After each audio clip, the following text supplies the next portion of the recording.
Iran Israel की जंग ने अब भयंकर रूप ले लिया है और अब इस लड़ाई में अमेरिका के बाद रूस भी कूद चुका है। ईरान के समर्थन में रूस ने अपनी आवाज बुलंद कर दी है। रूस ने इशारों ही इशारों में अमेरिका को खुली चुनौती दे दी है। दरअसल आपको बता दें कि लगातार ये बातें सामने आ रही थी कि अमेरिका खुले तौर पर इजराइल के समर्थन में जंग में आ सकता है। ऐसे में अब रूस, संयुक्त अरब अमीरात, चीन जैसे देशों ने ईरान का समर्थन किया है। रूस ने अमेरिका को खुली धमकी देते हुए कहा है कि अगर उसने इजराइल को ईरान के खिलाफ युद्ध में सैन्य सहायता दी तो यह अत्यंत खतरनाक होगा। पुतिन से यह भी पूछा गया कि अगर अयातुल्ला अली खामनेई की हत्या हो जाती है तो इस पर रूस का क्या रिएक्शन होगा। पुतिन ने इस सवाल का जवाब देने से इनकार कर दिया और कहा कि मैं ऐसी किसी आशंका पर चर्चा नहीं करना चाहता। पुतिन ने यह भी कहा कि रूस का ईरान के साथ भरोसेमंद संबंध है। दरअसल रूस के राष्ट्रपति पुतिन ने बुधवार को अंतर्राष्ट्रीय समाचार एजेंसियों के वरिष्ठ पत्रकारों के साथ बैठक के दौरान कहा, रूस एक समझौता करवा सकता है जिसके अनुसार ईरान का परमाणु कार्यक्रम शांतिपूर्वक तरीके से आगे बढ़ सकता है और इजराइल की सुरक्षा चिंताएं भी कम हो सकती हैं। ये संवेदनशील मुद्दा है और मेरे विचार से एक समाधान निकल सकता है। पुतिन ने जानकारी दी है कि रूस ने अपना प्रस्ताव ईरान और इजराइल और अमेरिका के साथ शेयर किया है।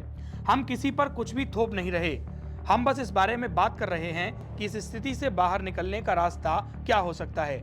ये सभी बातें सभी देशों, मुख्य रूप से ईरान और इजराइल के राजनीतिक नेतृत्व पर निर्भर हैं।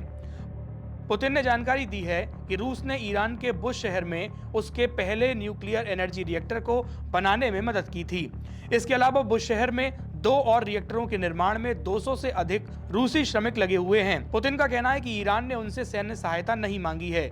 ईरान को रूस ने अतीत में एयर डिफेंस दिए हैं। इसके अलावा रूस ने ईरान को पहले भी एयर डिफेंस में मदद की पेशकश की थी, लेकिन ईरान ने इसे स्वीकार नहीं किया। पुतिन का कहना है कि रूस का प्रस्ताव एक सिस्टम बनाने का था, लेकिन ईरान ने इसमें काफी कम दिलचस्पी दिखाई। वहीं अमेरिका के राष्ट्रपति डोनाल्ड ट्रंप ने रूस के राष्ट्रपति पुतिन पर तीखा हमला बोला। उन्होंने कहा, मैंने पुतिन से बात की है, वो कह रहे थे कि मिडिल ईस्ट में वो सुलह कराना चाहते हैं। मैंने कहा पहले रूस और यूक्रेन का झगड़ा खत्म करो, फिर बाकी दुनिया की फिक्र करना।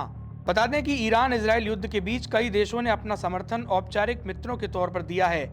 इजराइल के पक्ष में अमेरिका, सऊदी अरब, जर्मनी, कनाडा, यूके, यूएई और जॉर्डन खुलकर सामने आए हैं। वहीं ईरान के परमाणु कार्यक्रम का ये सारे देश विरोध कर रहे हैं, जबकि रूस, चीन, इराक, लेबनान, पाकिस्तान, तुर्की, मिस्र ने ईरान का समर्थन किया है और भारत अभी भी किसी भी देश के पक्ष में नहीं है।